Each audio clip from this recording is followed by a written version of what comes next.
pessoas que estão nos assistindo fora dos Estados Unidos, algumas pessoas nos assistem ao vivo fora dos Estados Unidos, e a gente aqui nos Estados Unidos comemora o Dia dos Pais sempre no terceiro domingo do mês de junho. No Brasil em agosto, em outros países tem datas diferentes. Aqui é um pouco em cima, das mães em maio e dos pais logo em junho.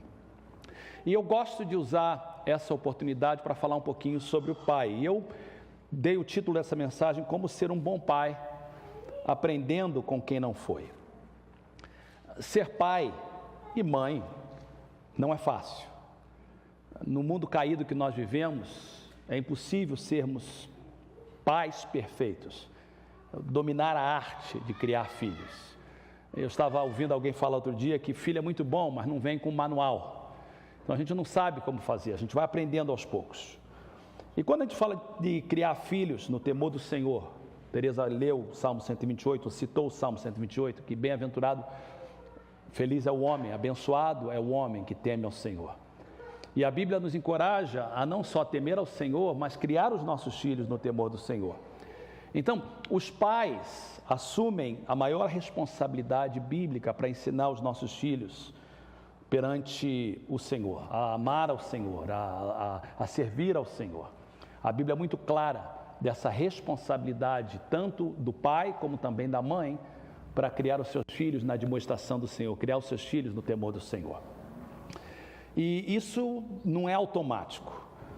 Então, a gente tem que aprender a crescer nesse papel de paternidade, porque isso nunca cessa, e a Escritura, a palavra de Deus, é a nossa fonte de sabedoria.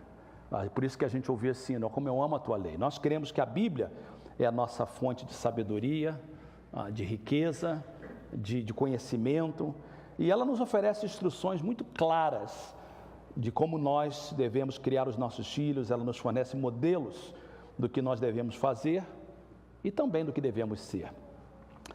E nós podemos aprender não só com bons pais, e a Bíblia tem exemplos de bons pais, mas a gente também pode aprender com pessoas que falharam, a gente pode aprender com os erros de algumas pessoas. O apóstolo Paulo, em 1 Coríntios capítulo 10, ele diz uma coisa muito interessante. Ele diz assim, olha, que todas as coisas, todos os personagens, todas as histórias escritas na Bíblia, e quando ele falou isso, ele se referia à Bíblia hebraica, que é o nosso Velho Testamento. Paulo diz assim, essas histórias foram escritas para o nosso benefício, para que a gente aprenda com eles. E até ele diz assim, olha, para que a gente não caia no mesmo erro que eles caíram. E aí Paulo conclui dizendo assim, olha, para que quem estiver em pé tenha cuidado para que não caia. Então, nós vamos estar olhando hoje a história de um homem, e eu quero que você abra a sua Bíblia, por favor. Está escrito aí 1 Samuel, mas é 2 Samuel, mas é 1 Samuel. Então, é 1 Samuel, primeiro livro de Samuel, no capítulo 2. Nós vamos estar lendo bastante a Bíblia. Está 2 Samuel novamente, é 1 Samuel, capítulo 2. E eu vou ler com vocês uma passagem extensa da Bíblia, e eu gostaria de pedir encarecidamente que todos abrissem a Bíblia nesse momento e deixasse aberta no capítulo 2. Eu não ia pregar hoje, no primeiro culto, o nosso querido pastor Anthony trouxe uma tremenda palavra dando o seu testemunho. Aliás, se você não esteve presente no culto, eu gostaria de encorajar você a assistir o testemunho dele que ele trouxe hoje. Vai estar na página da nossa igreja e vai estar disponível. Eu espero que você possa assistir, você pode assistir no aplicativo também. E porque eu não ia pregar no primeiro culto, eu aproveitei e convidei o pastor Suário, que, aliás, nós queríamos parabenizá-lo. Ele formou na semana passada com seu mestrado em teologia. Então, estenda, por favor, ao Suário nossos parabéns, a nossa alegria de vê-lo fazendo isso. Nós colocamos na página da igreja, mas queríamos fazer em pessoa. E ele estava tudo certo para ele pregar, quando ele me ligou durante a semana, já no finalzinho da semana, e disse que seria impossível devido ao seu trabalho. Ele hoje precisou de trabalhar e não podia estar. E eu e Teresa tínhamos lido a respeito desse homem no Velho Testamento. A gente fez parte do nosso devocional, nós acabamos Atos e a gente voltou para o Velho Testamento. A gente gosta de variar no nosso devocional, a gente leu o livro de Juízes e logo depois, nós lemos o livro de Ruth, e logo depois do livro de Ruth nós entramos logo e fomos para o livro de Samuel. E a gente estava lendo sobre esse homem. Então, quando o pastor Suário me disse que não poderia estar aqui. Estava muito fresco isso na minha mente, eu decidi falar um pouquinho desse homem e a gente aprender de como ser bom pai aprendendo com quem não foi. Antes de começarmos a ler, o nome dele é Eli. Eli é o seu nome. A palavra Eli significa Deus é o meu Deus. Meu Deus, Deus é meu, ou Deus é meu Deus. Então Eli tinha um conhecimento de Deus. Nós sabemos que ele era descendente de Arão, os primeiros sacerdotes, através do seu filho mais novo, e esse homem era um sumo sacerdote em Israel.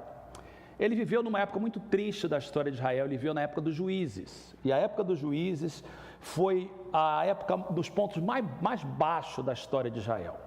O livro de Juízes conta o declínio do povo de Israel, e termina o livro de Juízes dizendo assim, que naqueles dias não havia rei em Israel. Cada um fazia o que parecia bem aos seus próprios olhos. As pessoas começaram a fazer o que queria, porque não havia uma liderança, não haviam preceitos. E esse homem Eli, ele surge então na história de Samuel. Samuel é aquele profeta, juiz. Samuel é aquele que tem os 3 ofícios. Ele é profeta, ele é juiz e ele é sacerdote. Então, Samuel é uma figura de transição entre o período dos juízes até a monarquia, porque é Samuel que traz o primeiro rei, que é o rei Saul, e depois o rei Davi. Mas a história dele é uma história muito interessante. Antes de ler a história, eu queria falar para vocês que a gente precisa de entender que Eli conhecia Deus, ele não era um pagão. E por que eu digo isso? Porque uma pessoa que não é crente, ela tem padrões diferentes. Ela vive num mundo diferente, com um padrão diferente. Essa semana, o pastor Marcos falou, nós estávamos estudando sobre o Espírito Santo que traz glória para Cristo. Então, no nosso grupo de conexão, a gente falava o seguinte, olha, nós temos que viver uma vida em que o Espírito Santo sempre vai nos usar para trazer glória para Cristo. E depois nós desafiamos a todo membro do grupo de conexão a terminar o dia e fazer uma avaliação. Durante esse dia, eu vivi uma vida que trouxe glória para Cristo? Eu permiti que o Espírito Santo usasse a minha vida para trazer glória para Cristo? Isso foi na quarta-feira no meu grupo. Sexta-feira, eu fui para Los Angeles, eu tinha uma reunião em Los Angeles, na cidade de Alhambra, e eu voei cedinho pela manhã, daqui para Burbank, um aeroporto no Vale de São Fernando, ali no centro de Los Angeles, e fui para a minha reunião, a reunião Burbank de Alhambra dá mais ou menos meia hora, e eu então entrei no aplicativo da Uber, chamei o motorista, e o motorista veio para me levar para lá. Então, eu gosto sempre de conversar, não sou muito bom de conversazinha, mas eu tento fazer o meu melhor. E eu queria então conversar com ele, saber um pouquinho dele e descobri que o nome dele era Jorge, que ele era peruano, embora falasse muito bem inglês, possivelmente viveu aqui toda a sua vida. E fomos conversando e eu comecei a pensar no estudo que a gente estava estudando. E eu falei assim, Senhor, me dá uma forma de trazer glória para Cristo falando de Jesus para Jorge. Me dá uma cancha aqui. Então eu conversava com ele pedindo a Deus que me desse uma oportunidade de falar com Jorge a respeito de Jesus. Então, no momento da conversa, faltavam ainda 15 minutos para chegar aonde a gente estava chegando, o nosso destino, ele me deu uma canchazinha e eu comecei a falar de Jesus para ele. Eu comecei a compartilhar o amor de Deus, a compartilhar das coisas de Deus, e o Jorge começou a falar um pouco da sua vida. Jorge era uma pessoa que foi criada na Igreja Católica, mas tem uma tremenda raiva do catolicismo e por causa disso do cristianismo. Se afastou, não crê em Deus, ele acha que Deus não existe, e ele começou a falar da vida dele. Eu comecei a ouvir Jorge e falei assim, Jesus, me ajuda a entender que o padrão dele é diferente do meu, então não adianta eu citar versículo da Bíblia, que isso não funciona para ele, o padrão dele é diferente, os preceitos dele são diferentes do meu. E ele foi falando que não crê em Deus, e de repente eu fui falando com ele, e aí ele falou assim, mas eu tenho o livre-arbítrio que Deus me deu. Eu parei e falei, espera aí, você falou que não crê em Deus, mas o livre-arbítrio quem te deu foi Deus? Como é que você tem um livre-arbítrio dado por alguém que não existe?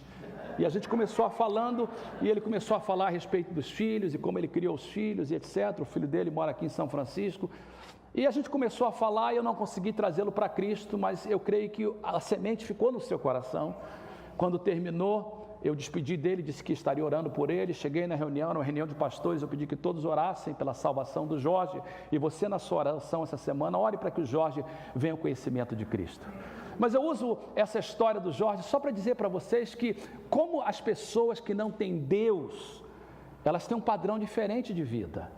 Elas não têm os mesmos princípios que eu e você, como crente, devemos ter. De nós é exigido um pouco mais. Eli era um sacerdote. Usando o nosso linguajar, Eli era crente. Ele era pastor. Ele conhecia a palavra de Deus. E a Bíblia diz: a quem muito é dado, muito é exigido.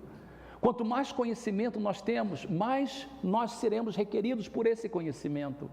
E eu falo isso porque eu quero falar hoje para pais crentes, eu quero falar hoje para mães crentes, eu quero falar hoje para nós crentes. A palavra de hoje não é somente para pais, embora eu estarei dirigindo essa palavra para os pais, mas eu quero falar que Eli era um homem que, embora conhecia a verdade, não viveu a verdade, porque ao longo do caminho ele mostrou uma grande deficiência em três coisas específicas, três qualidades específicas que são críticas para que todos os pais tenham sucesso.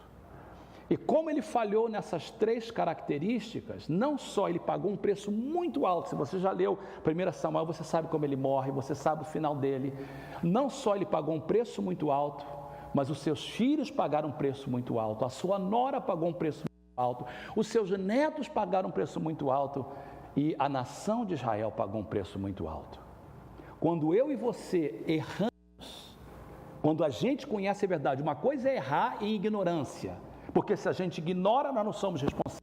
A Bíblia diz que Deus não leva em conta o tempo da ignorância, mas quando a gente erra sabendo que estamos errando, a consequência é muito triste, não só para nós, mas para aqueles que estão ao nosso redor. Então, 1 Samuel capítulo 2, eu quero começar a ler no verso de número 12. Eu vou ler devagarzinho e vou explicando à medida que eu leio. Os filhos de Eli eram ímpios. O que significa essa frase? Os filhos de Eli eram ímpios. O próprio texto vai explicar. A Bíblia é a melhor fonte de explicação de tudo. O que significa ímpios? Eles não se importavam com o Senhor. Um ímpio é uma pessoa que não se importa com o Senhor. É como o Jorge, o motorista da Uber de Los Angeles. Não se importa com o Senhor. Não só ele não se importava com o Senhor, mas eles não cumpriam os deveres de sacerdotes para com o povo. Sempre que alguém, e aí vai dar o que significa isso, sempre que alguém oferecia um sacrifício, o auxiliar do sacerdote vinha com um garfo de 3 dentes. Isso era o costume em Israel. Enquanto a carne estava cozinhando, ele enfiava o garfo na panela, ou a travessa, ou o caldeirão, ou a caçarola, e o sacerdote pegava para si tudo o que vinha no garfo. Assim fazia com todos os israelitas que iam a Siló. Só uma pausazinha, só para explicar. Os sacerdotes não tinham recebido herança, porque eles eram levitas. E como sacerdote, a herança dele eram as ofertas que o povo trazia, parte da oferta que o povo trazia. Siló era o primeiro centro religioso de Israel. Assim que o povo de Israel entrou na terra prometida, atravessaram o Rio Jordão, eles colocaram o tabernáculo na primeira cidade, que foi a cidade de Siló. Então Siló agora era o centro de adoração de tal tabernáculo. O templo não tinha sido construído. Mais tarde é em Jerusalém que o templo é construído, agora é em Siló. E o que aconteceu então naquele momento é que o povo de Israel estava ali e era um costume que o sacerdote, para receber, então vinha o servo dele com um garfo enorme de 3 dentes, botava lá no sacrifício, o que saía era do sacerdote. Era o costume, era bíblico, era correto. Mas verso 15 diz que eles abusaram disso.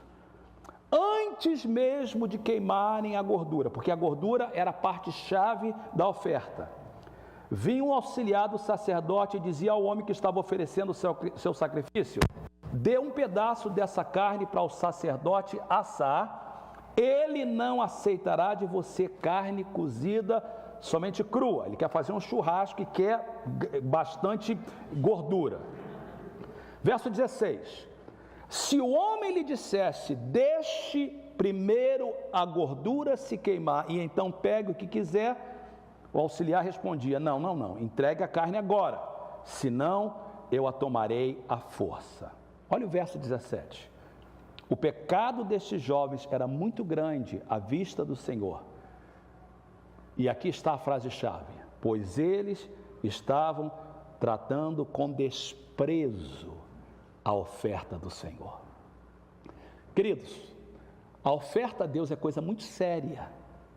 E é por isso que a gente está tentando introduzir na nossa igreja essa ideia que a oferta faz parte da nossa adoração. E obrigado a todos vocês que estão fazendo isso. Isso é muito sério. E embora o sacerdote tinha direito de parte da oferta, ele não podia usar com desprezo. Eu vou contar uma coisa para vocês, eu sei que está ao vivo, eu não vou falar o nome da pessoa, mas eu ouvi uma coisa muito triste há pouco tempo atrás. A minha mãe contou para mim que num determinado restaurante do outro lado da ponte, um restaurante brasileiro, ela chegou um dia e a dona do restaurante estava escandalizada. E ela descobriu por quê. Disse que um pastor foi comer lá e na hora de pagar a comida, ele tirou do bolso os envelopes de oferta que os membros da igreja tinham trazido.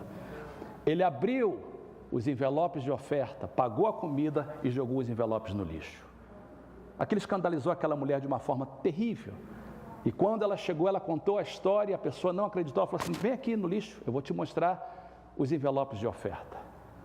O que esses homens estavam fazendo, o que esse sacerdote estava fazendo era exatamente isso. E é por isso que o mundo fala mal da igreja. E é por isso que o mundo fala mal dos pastores. Por causa de pessoas que abusam de um princípio bíblico da oferta ao Senhor. E a Bíblia diz que isso é muito sério. O que é de Deus é sagrado. E graças a Deus, e eu falo isso com muito temor e tremor, e nós não estamos aqui 3 dias, nem 3 anos, nós estamos aqui há 33 anos. E eu dou graças a Deus pela seriedade e integridade que essa igreja tem para as ofertas que são entregues aqui. É por isso que nós temos uma diretoria, é por isso que nós temos prestação de conta, e quem trabalha comigo conhece-me que a gente tem um cuidado para gastar $10 da igreja. Alguns falam assim: pastor, o senhor é um tio Patinhas. E eu falo assim: com o dinheiro do Senhor eu sou, porque $10 significa que é o dízimo de alguém que trabalhou 100 e ganhou $100. E uma mulher, para ganhar $100, ela tem que limpar muita casa. Um homem, para ganhar $100, tem que dirigir muito carro, fazer muita coisa. E confiou esses $10 na casa do Senhor, e a gente vai prestar conta ao Senhor. E é por isso que a nossa igreja tem muito cuidado nessa área, muito cuidado como a gente lida com oferta, transparência e integridade. E esses homens estavam usando a oferta do Senhor com desprezo. Vá comigo, por favor, no verso 22, pule comigo no 22. Eli, agora vamos entrar na história do Eli. Eli, já bem idoso, ele ficou sabendo de tudo que os seus filhos faziam a todo Israel, e que eles não só faziam isso tudo, mas eles ainda eram imorais. Eles se deitavam com as mulheres que serviam junto à entrada da tenda do encontro, imorais. Por isso Eli lhes perguntou: por que vocês fazem essas coisas? Preste atenção na próxima frase: de todo o povo ouço a respeito do mal que vocês fazem. Não, meus filhos, não é bom o que escuto se espalhando entre o povo do Senhor. Se um homem pecar contra outro homem, os juízes poderão intervir em seu favor. Mas se pecar contra o Senhor, quem intercederá por ele? Seus filhos, contudo, não deram atenção à repreensão de seu pai, pois o Senhor queria matá-los. Só uma explicação aí, porque se você ler muito rápido, parece que a razão que eles não ouviam é porque Deus queria matá-los, mas não é isso que está dizendo o texto. É porque eles eram ruins, porque eles estavam fazendo tudo que era contrário aos olhos do Senhor. A consequência é que eles seriam mortos como consequência e punição pelos seus pecados pelo Senhor. Isso vai ficar muito claro quando você vê os versos seguintes, verso 27. Veio um homem de Deus a Eli e lhe disse: assim diz o Senhor, acaso não me revelei claramente à família de seu pai quando eles estavam no Egito, sob o domínio de Faraó? Eu escolhi seu pai, falando de Arão, dentre todas as tribos de Israel, para ser meu sacerdote, subir ao meu altar, queimar incenso, usar um colete sacerdotal na minha presença. Também eu dei à família de seu pai todas as ofertas preparadas no fogo pelos israelitas. Porque vocês zombam de meu sacrifício e da oferta que determinei para a minha habitação? Porque você honra seus filhos mais do que a mim, deixando-os engordar com as melhores partes de todas as ofertas feitas por Israel, o meu povo. Portanto, verso 30, o Senhor, o Deus de Israel, declara: eu prometi à sua família e à linhagem de seu pai que ministrariam diante de mim para sempre. Mas agora o Senhor declara: longe de mim tal coisa. Verso 31, importante princípio: honrarei aqueles que me honram, mas aqueles que me desprezam serão tratados com desprezo. É chegada a hora em que eliminarei a sua força e a força da família de seu pai. Não haverá mais nenhum idoso na sua família. Em outras palavras, todo mundo vai morrer cedo. Você verá aflição na minha habitação. Embora Israel prospere, na sua família ninguém alcançará a idade avançada. Todo descendente seu que eu não eliminar do meu altar será poupado apenas para lhe consumir os olhos com lágrimas, para lhe entristecer o coração, e todos os seus descendentes morrerão no vigor da vida. E o que acontecer a seus 2 filhos, Ofni e Finéias, será um sinal para você. Os 2 morrerão no mesmo dia. E eu levantarei para mim um sacerdote fiel, falando de Samuel, que agirá de acordo com o meu coração e o meu pensamento. Edificarei firmemente a família dele, ele ministrará sempre perante o meu rei ungido. Então tudo o que restar da sua família virá e se prostrará perante ele, para obter uma moeda de prata, um pedaço de pão. Em outras palavras, vai mendigar. Ele implorará que o ponha em alguma função sacerdotal para ter o que comer. Essa é a história de Eli e dos seus filhos. Em poucos minutos eu queria falar de 3 qualidades que todos nós precisamos, mas eu direciono essas palavras principalmente aos pais presentes, e principalmente você que ainda tem filho que está sendo criado, você que tem filho na sua casa ainda. Quais são essas 3 qualidades que eu gostaria de falar? E eu queria que você guardasse. Eu sou mestre, eu gosto de ensinar, e o ensino só é bom se ele for guardado e também observado. Então, para você guardar, eu vou usar essas 3 qualidades. Todas as 3 começam com a letra D, só para ficar mais fácil. Então, a primeira qualidade que ele não tinha e que todos nós devemos ter é discernimento. A gente usa essa palavra discernimento, mas às vezes a gente usa tanto que a gente esquece o significado dela. O que é discernimento? Uma rápida busca no dicionário vai dizer que discernimento é a capacidade de compreender situações, de separar o certo do errado. Uma pessoa que tem discernimento, ela consegue avaliar situações e separar do certo do errado. A segunda definição dada pelo dicionário é que é a capacidade de avaliar as coisas com bom senso, com clareza, com juízo contínuo. Então a gente entende que discernimento é importante em todos os aspectos. Crente, não crente, precisa de ser discernimento. Mas nós acabamos de falar 6 semanas sobre o Espírito Santo. E na semana passada eu mostrei para vocês que um dos dons do Espírito Santo é o quê? O dom do discernimento. O que significa que, como crente, eu tenho ainda uma responsabilidade maior de ter essa capacidade de fazer uma avaliação, de ver as coisas como elas são e poder separar o certo do errado. Eu quero falar para os homens de uma forma muito legal, porque eu também sou homem, e a gente tem que compreender que nós homens somos um pouco falhos nessa área de discernimento. As mulheres são muito melhores do que nós nessa área de discernimento. As mulheres, principalmente as mães, as nossas esposas, elas têm não sei se tem a ver com o fato de um lado do cérebro delas serem mais desenvolvido do que nós. Você sabe que o homem e a mulher, todos nós temos 2 lados do nosso cérebro, e foi descoberto há um tempo atrás, o que todas as mulheres sabem, que o homem tem um cérebro menor de um lado, e esse lado menor do nosso cérebro às vezes não deixa a gente pensar e ter essa capacidade de discernimento mais fácil. E o que acontece então é que às vezes a gente precisa das nossas mulheres. A mulher vê coisa que a gente não vê. Às vezes a gente está começando com uma mulher que não é a nossa e a gente pensa que é uma coisa simples, mas ela está de olho. Não, olha, ela está querendo outra coisa. Quantos sabem o que eu estou falando, não é? A mulher sabe isso, ela vai avisando. Às vezes a gente está achando que não tem nada errado com os nossos filhos, a mãe já está vendo muito mais longe. E eu não sei aonde estava a esposa de Eli nesse negócio. Eu sei que ele era casado, porque ele tinha filho, a Bíblia não fala, mas ou ela era uma mulher nécia, uma mulher passiva, uma mulher que se omitia, ou ele não ouvia a mulher dele, uma das duas coisas. Ele era teimoso, porque também tem mulher boa e tem homem teimoso. Eu não sei o que está acontecendo, mas está faltando ele discernimento. Eu estava lendo um comentário sobre isso e John MacArthur, um grande escritor, pastor de uma igreja no sul da Califórnia, perguntaram para ele assim: qual é a maior necessidade da igreja hoje? Ele respondeu de forma direta e sucinta: é simples para mim responder isso.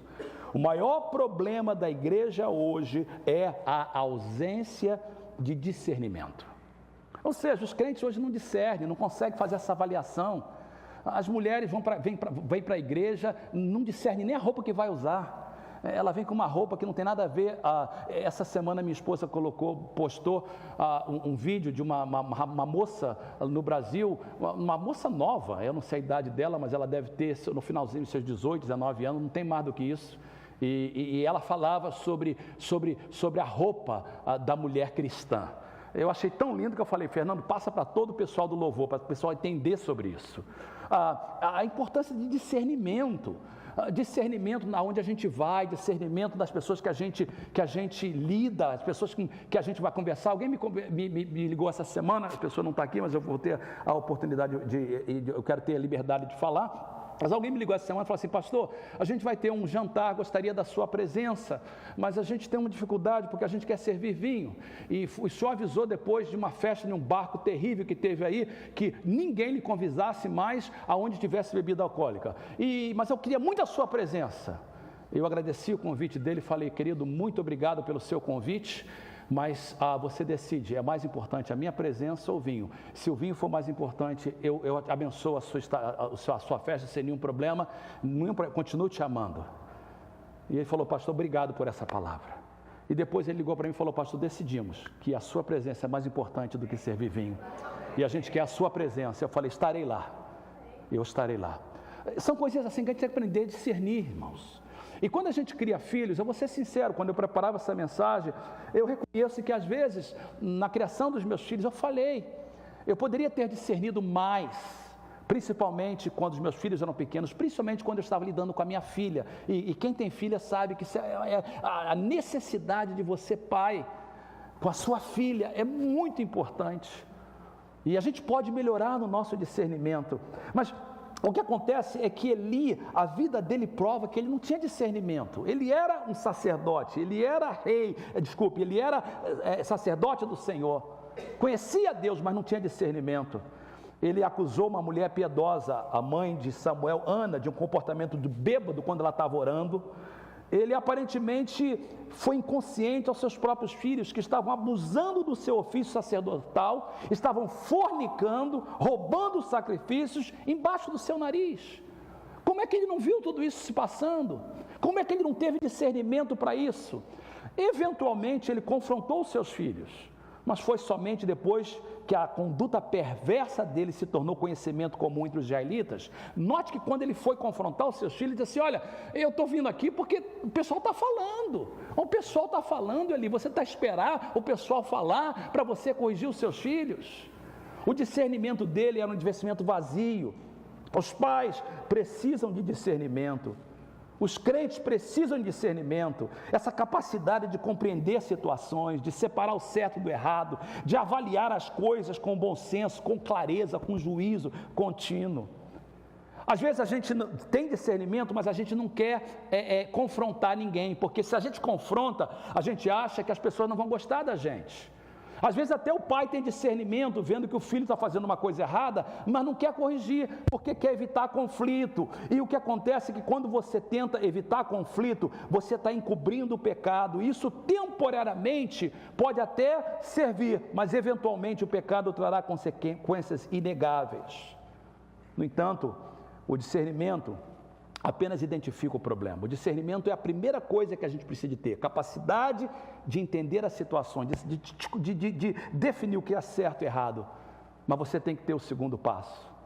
E o segundo passo é disciplina. A primeira coisa que a gente precisa como pai é claramente discernimento.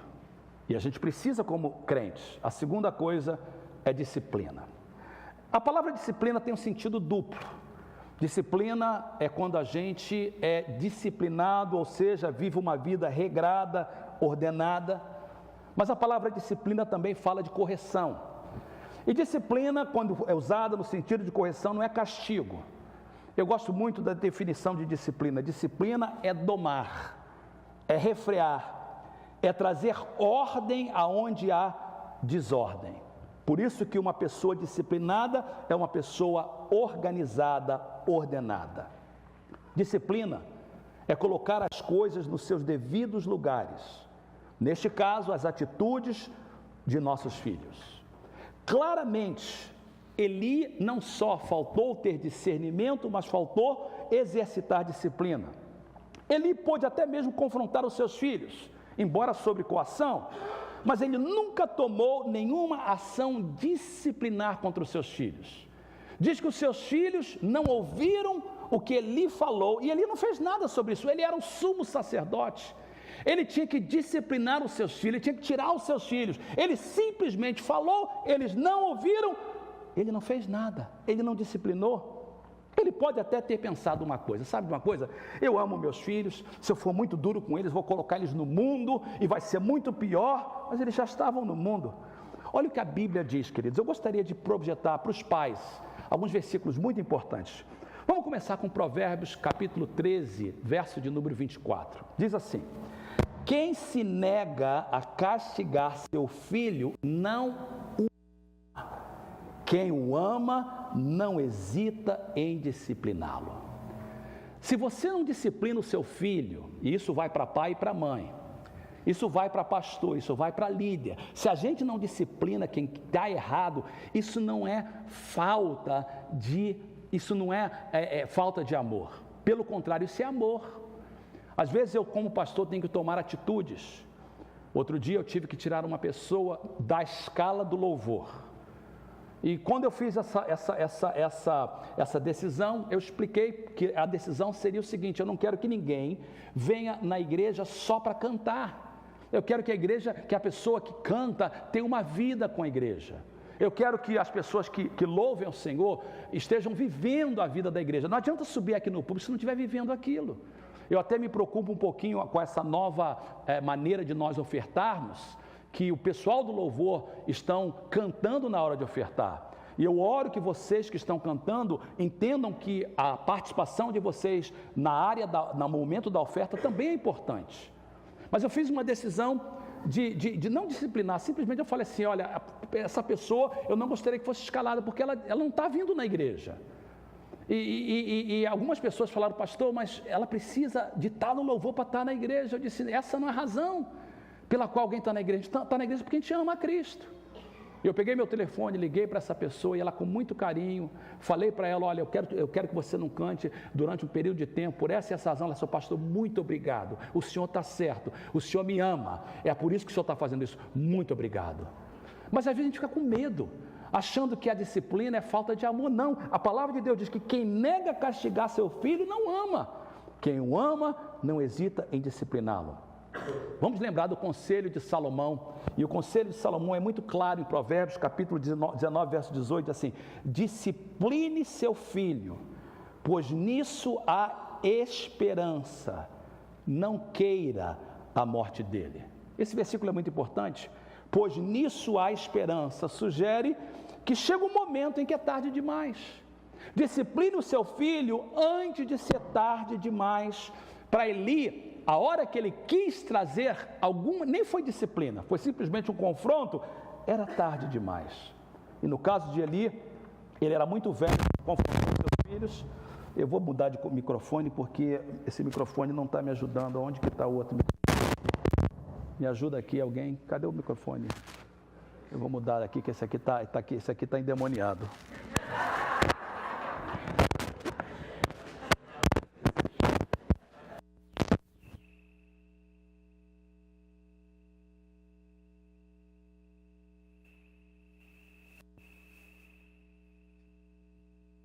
Amém. Aquele ali está endemoniado, eu vou expulsar depois. Uma semana de oração com ele, meu amigo. Então, claramente diz que no caso de Eli, quando ele confrontou seus filhos, era tarde demais.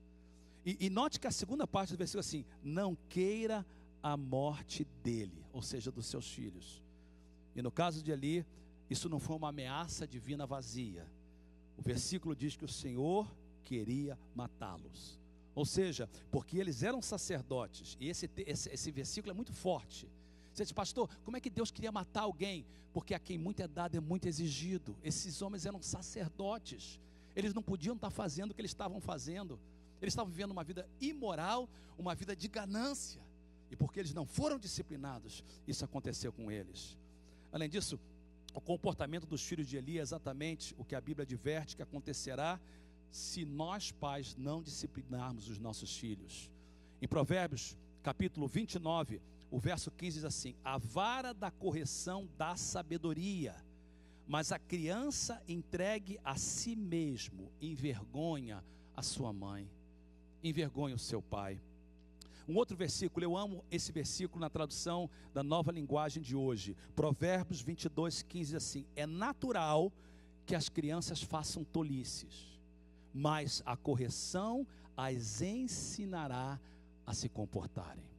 Um grande exemplo é isso, irmãos. É natural que as crianças corram na igreja. É natural, é criança corre. Mas os pais devem corrigir. E o problema que a gente tem na igreja, sabe o que é? É que os pais não corrigem. Quando as crianças chegam na igreja, eles soltam como se estivesse no parque. Aqui é um lugar seguro. Aí as crianças correm. Aí quando o pastor está chegando, o pastor está vindo. Você queria que a gente resolvesse esse problema de criança correndo na igreja? Eu vou ensinar para vocês como é que a gente podia resolver. Os pais, antes de sair de casa, falam assim: meus filhos, nós estamos indo para a igreja louvar o Senhor, e a igreja é a casa do Senhor. Quando você chegar na igreja, você pode falar com seus amiguinhos, mas vocês não podem correr e não podem ficar gritando na casa do Senhor. Quando acabar o culto e vindo para casa, eu vou fazer uma avaliação. Se vocês se comportaram, vocês vão ganhar um presentinho do papai e da mamãe. Se não se comportaram, vocês vão ganhar outro presentinho do papai e da mamãe. Estaria resolvido o problema. Mas por que não acontece isso? Porque as pessoas não fazem o que a Bíblia diz. A Bíblia claramente diz que é natural da criança ser levada. Mas os pais, e principalmente você pai, tem que ensinar a se comportarem. A desaprovação de Eli sobre o comportamento de seus filhos não teve nenhum sentido. Porque ele falou, mas ele não trouxe nenhuma disciplina para eles. Na verdade, preste atenção, quando a gente não disciplina os nossos filhos, principalmente no tocante das coisas de Deus, nós estamos honrando os nossos filhos mais do que a Deus. E essa palavra é muito triste. Em 1 Samuel diz assim: porque Deus fez essa pergunta para ele: porque você honra seus filhos mais do que a mim. Eu sei que vocês têm filhos, às vezes, que não são crentes. Graças a Deus eu tive a oportunidade de criar os meus filhos na igreja. A gente acertou, a gente errou, mas graças a Deus eles foram criados na igreja. Mas eu não entendo, por exemplo, quando num dia dos pais como esse, a gente liga para o irmão e fala assim: irmão, por que você não foi na igreja no domingo? Ah, pastor, porque era o dia dos pais e os meus filhos quiseram fazer um almoço para mim. Eu penso nesse versículo. Ah, era dia das mães e os meus filhos quiseram que eu saísse com eles. Se os seus filhos são crentes ou não são crentes, você é crente, você sabe melhor. E você diz assim: não, hoje é dia dos pais, mas primeiro é dia do Senhor. E se você quiser me dar um presente, eu quero que você esteja na igreja comigo. Deus fala assim: não honre os seus filhos mais do que a mim. Então preste atenção, principalmente você que tem filho não crente. Toda vez que você abre mão de princípios bíblicos que você sabe, e você faz isso porque você diz, eu tenho que fazer isso para o meu filho, você está honrando os seus filhos mais do que ao Senhor. E uma das passagens muito lindas, que é o próximo versículo, diz o seguinte, o próximo versículo diz assim, verso 30, honrarei aqueles que me honram. Leia comigo esse versículo, todo mundo junto, gente, isso tem que ficar dentro da gente, todos juntos, bem alto. Honrarei aqueles que me honram, mas aqueles que me desprezam serão tratados com desprezo. Preste atenção, isso é uma promessa de Deus. Isso não é a palavra de Eli, não é a palavra de Samuel, não é a palavra do pastor Fernando, é a palavra do Senhor. Toda vez que você honra o Senhor em primeiro lugar, Deus promete que vai te honrar. Quando você honra o Senhor com seus dízimos, quando você honra o Senhor vindo à igreja no dia do Senhor, quando você honra o Senhor fazendo aquilo que é certo, Deus promete que vai te honrar. E o fracasso na disciplina das crianças demonstra uma falta de amor por elas, mas ainda mais perturbador, falta de honra a Deus. Discernimento, disciplina e número 3, diretrizes. O que são diretrizes? Entende-se por diretrizes um conjunto de normas, escritas ou verbais, que devem ser seguidas para a execução de um fim, para um propósito. O dicionário diz que o uso na forma plural é generalizado, porque pode normalmente dizer que, pois normalmente são várias normas a serem aplicadas para alcançar um propósito. Muito importante essa passagem, porque diz que você como pai, principalmente o pai, porque o pai é sacerdote do seu lar, mas também a mãe e também o crente. Não só nós temos que ter a capacidade de discernir, de viver uma vida de disciplina e executar disciplina, mas ter diretrizes claras, diretrizes que nos levam a propósitos. Essas diretrizes têm que ser claras, elas não devem ser negociadas. A gente, como pai, a gente tem que estabelecer algumas coisas que são leis dentro da nossa casa e que não devem ser mudados. Um grande problema no dia de hoje, no século 21, principalmente na vida dos que vivem aqui nessa área, que é uma área muito cara, é que o pai e a mãe geralmente trabalham, e os seus filhos ficam na escola o dia todo, e chega em casa, o pai está cansado, a mãe está cansada, a primeira coisa que ele dá para ela é o iPad, quando a criança é pequena, e os pais não têm mais tempo de estabelecer normas, diretrizes para essas crianças. Isso é um problema muito grande. As objeções tardias de Eli, por exemplo, quando ele vai para os seus filhos, Deus diz para ele o seguinte: você honra os seus filhos acima de mim. Deus entendeu que a falta de diretrizes na vida dos filhos de Eli era culpa do próprio Eli. Se eles estavam vivendo essa vida terrível, é porque o pai não teve diretrizes claras para ele. Eli não conseguiu estabelecer diretrizes claras para os seus filhos. Eli permitiu que os seus filhos continuassem ministrando como sacerdotes na casa do Senhor, embora vivendo uma vida mundana. Como ele poderia pretender representar Deus entre os israelitas, enquanto ele, repetidamente, ignorava a blasfêmia de seus filhos, e eles abusavam do ofício sacerdotal? O problema de Eli é que a falta de diretrizes deixou ele vivendo uma vida passiva, uma vida que faltava coisas claras, que mostrasse claramente que ele era um sacerdote de Deus. Regras, a melhor palavra também é ser regras. A nossa casa tem regras. Novamente, eu não acertei tudo como pai e mãe, mas eu posso dizer que nós acertamos várias coisas. Na nossa casa, por exemplo, não havia questão nenhuma, domingo é dia do Senhor. E enquanto os nossos filhos estiveram na nossa casa, mesmo durante a adolescência, em momento de rebeldia, estava na nossa casa, domingo é dia do Senhor, tinha que estar na igreja servindo ao Senhor. Isso faz parte da diretriz da nossa casa. Diretriz da nossa casa é que você não podia fazer tal coisa, você não podia fazer, e isso não era negociável. E o problema de Eli é que isso era falho, porque ele era um homem passivo. E a Bíblia diz então que Deus o questionou com essa pergunta muito interessante. Diz assim: porque zombam os seus filhos do meu sacrifício e da oferta que determinei para a minha habitação. E quando o profeta diz zombam, eu tive cuidado de olhar no original. Esse zombam aí não é só dos filhos de Eli. Esse zombam aí era do próprio Eli. Quando o profeta veio para Eli, ele falou assim: o problema de vocês é que a atitude passiva sua, de não ter discernimento, não ter disciplina e não ter diretrizes, o que você está fazendo é zombando da minha oferta. Em vez de trazer honra para Deus, estava zombando da sua oferta. Pais, e eu quero falar para vocês que ainda tem filhos na sua casa, porque ainda tem tempo para você. O que você quer que o seu filho faça? Quais são os seus planos para os seus filhos? Eu gosto muito da tradução da NVI em Provérbios 22:6. É uma das melhores traduções. Diz assim: instrua a criança segundo os objetivos que você tem para ela.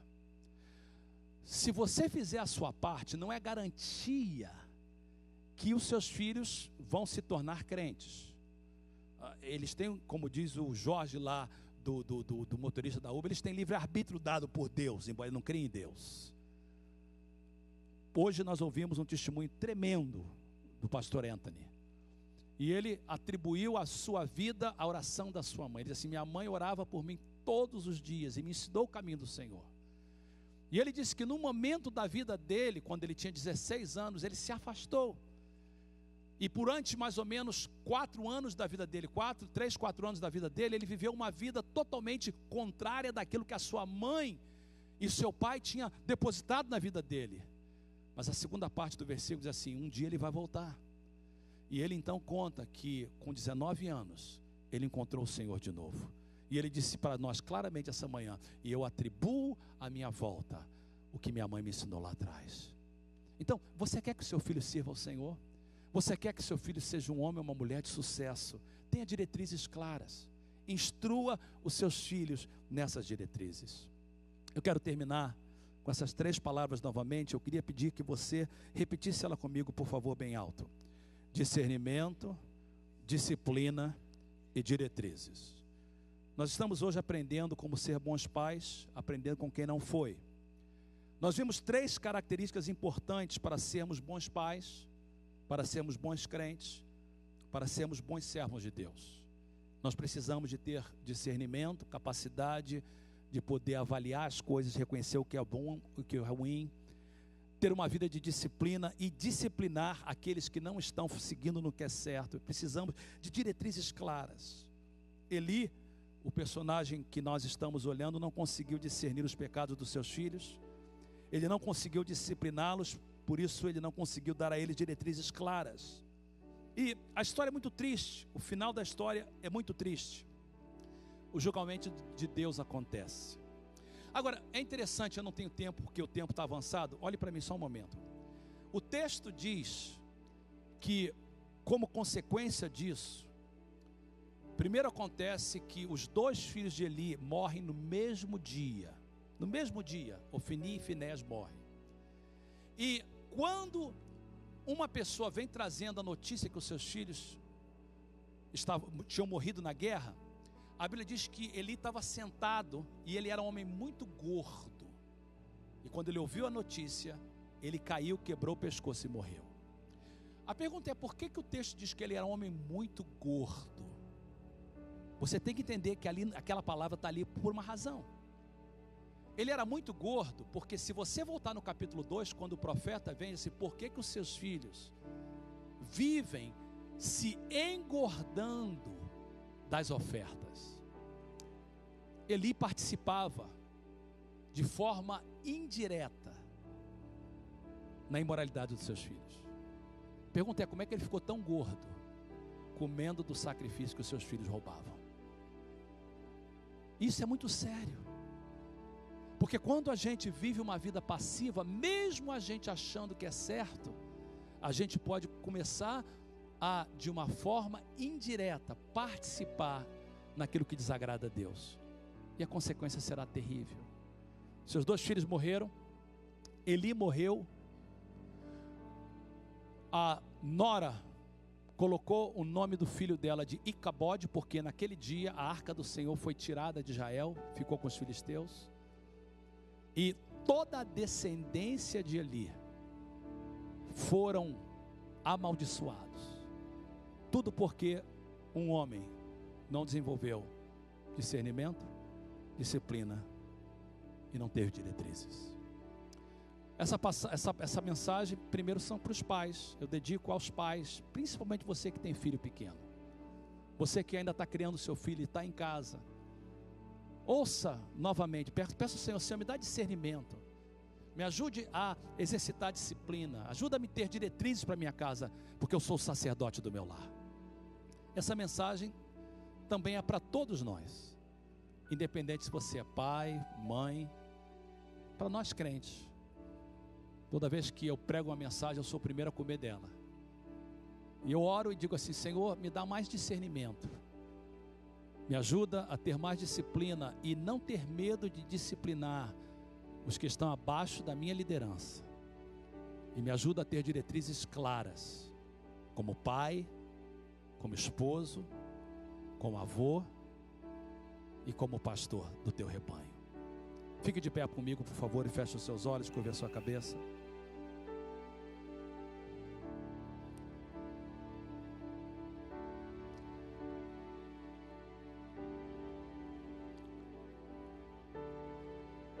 Eu queria que você fizesse uma avaliação da sua vida nesse momento. E eu queria que você nesse momento pudesse, nessa avaliação, entender aonde você está falhando, o que você precisa de mais, aonde você sente que o Espírito Santo está falando contigo. É na área de discernimento? É na área de disciplina? É na área de diretrizes claras? Eu fiz essa mensagem de uma forma que ela fica fácil de guardar, mas esse guardar precisa que seja traduzido em observância. Ao sair daqui, eu oro que cada crente em Jesus tenha mais discernimento, mais disciplina e exercite mais diretriz na sua vida. Pai querido, em nome de Jesus, eu oro por todos nós. Essa mensagem é para todos nós. Eu oro que o que nós aprendemos hoje nos ajude a sair daqui, que a gente possa ter uma vida que realmente tenha discernimento. Aumenta o nosso discernimento, dá-nos o dom do discernimento, ajuda-nos a disciplinar os nossos filhos, a disciplinar aqueles que estão na nossa liderança e viver uma vida de disciplina, a colocar as coisas em ordem na nossa vida, e ajuda-nos a não só termos diretrizes claras da Tua Palavra, mas expô-las de uma forma clara e não abrir mão das diretrizes, em nome de Jesus.